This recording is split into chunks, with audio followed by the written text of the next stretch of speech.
Bismillahirrahmanirrahim. Assalamu alaikum to all students. Again welcome in the class of computer science.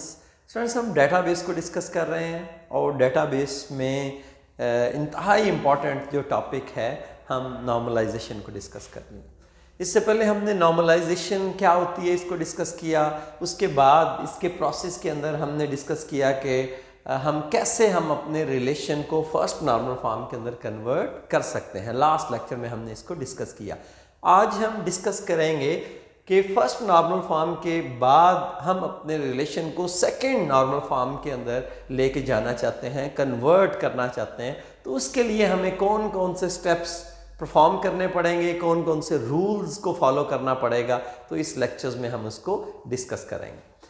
Friends, हमारे पास second normal form के अंदर basically हमारे पास एक problem होता है पार्शियल डिपेंडेंसी, उसको हमें रिमूव करना पड़ता है।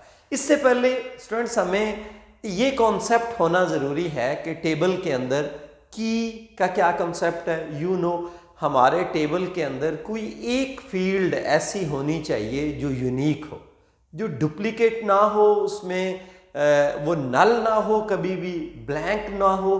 उसका हम फ़ायदा क्या होता है कि हम उसकी बेस पे अपने टेबल्स को, उसमें सर्चिंग को बेहतर बना सकते हैं। हम उसकी बेस पे अपने टेबल्स के कंप्लीट रिकॉर्ड को एक्सेस कर सकते हैं। हमारे टेबल्स के अंदर एक ऐसा एट्रीब्यूट होना ज़रूरी है, एक से ज़्यादा भी हो सकते हैं, लेकिन एक का होना ज़रूरी है जो यूनिक हो, that is called the primary की। ये तो प्राइमरी की का कॉन्सेप्ट है। एक और कॉन्सेप्ट हमें होना ज़रूरी है कि फंक्शनल डिपेंडेंसी क्या होती है।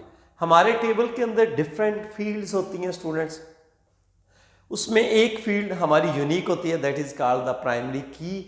और ये जो हमारी प्राइमरी की फील्ड है, अगर उसके अलावा जितनी फील्ड्स हैं, these are called the non key attributes, और वो अगर तमाम हमारी फील्ड्स प्राइमरी की पे डिपेंड करती हैं, इट मीन्स कि हमारे टेबल की तमाम जो फील्ड्स हैं fully functionally depend on primary की। तो दैट इज़ वेरी गुड। अगर हमारे टेबल के अंदर ऐसा है तो ये बहुत अच्छा है, इसको हम कहते हैं फंक्शनल डिपेंडेंसी।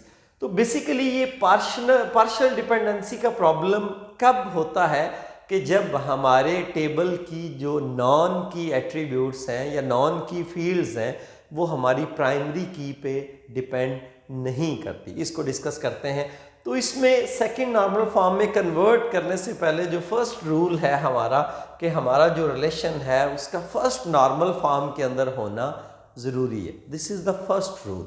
सेकंड रूल क्या है कि प्राइमरी की consist of only one attribute. आपके टेबल के अंदर कोशिश करें कि जो प्राइमरी की है वो एक ही एट्रीब्यूट पे डिपेंड करे, वो कंपोजिट प्राइमरी की ना हो।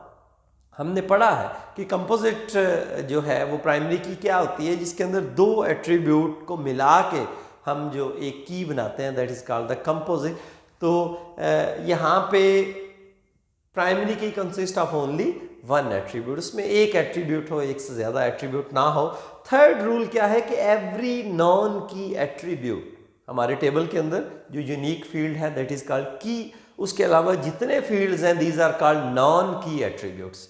एवरी नॉन की attribute functionally dependent on full set of primary की। जैसे स्टूडेंट यहाँ पे देखते हैं, हमारा ये एक टेबल है जिसके अंदर employee ID, name, department name, course and course completion, date.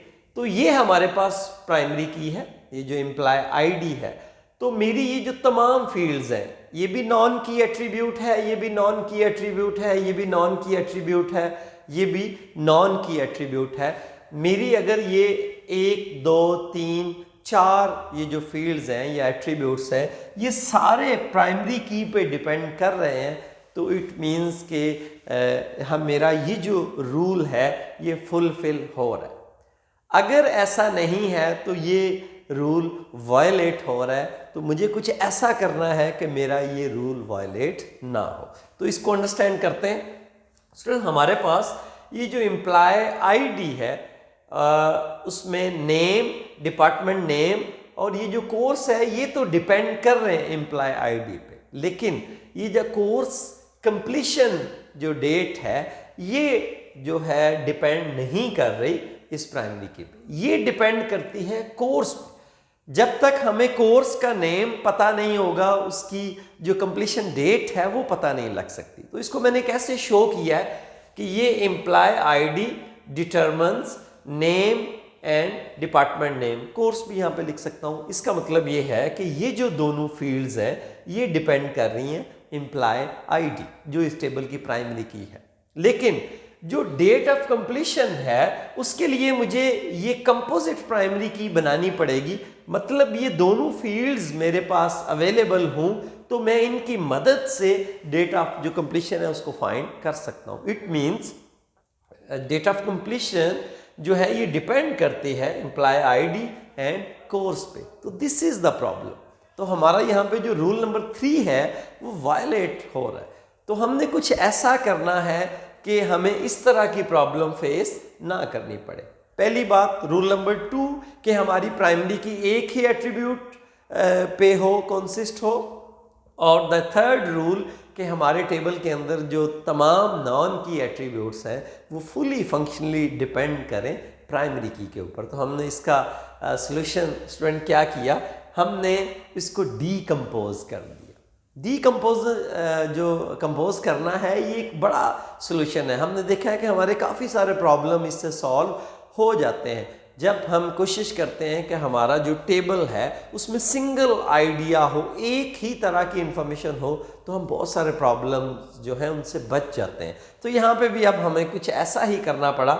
हमने एक नया टेबल क्रिएट किया जिसका नाम हमने एम्प्लॉय रखा और उसके अंदर जो हमने एट्रीब्यूट्स या फील्ड लिए एम्प्लॉय आईडी, नेम और डिपार्टमेंट नेम, ये एक मेरा सेपरेट टेबल है। मैंने एक दूसरा टेबल क्रिएट किया जिसका नाम है कोर्स और उसके अंदर मैंने एम्प्लॉय आईडी, कोर्स और डेट ऑफ कंप्लीशन इसको डाल दिया।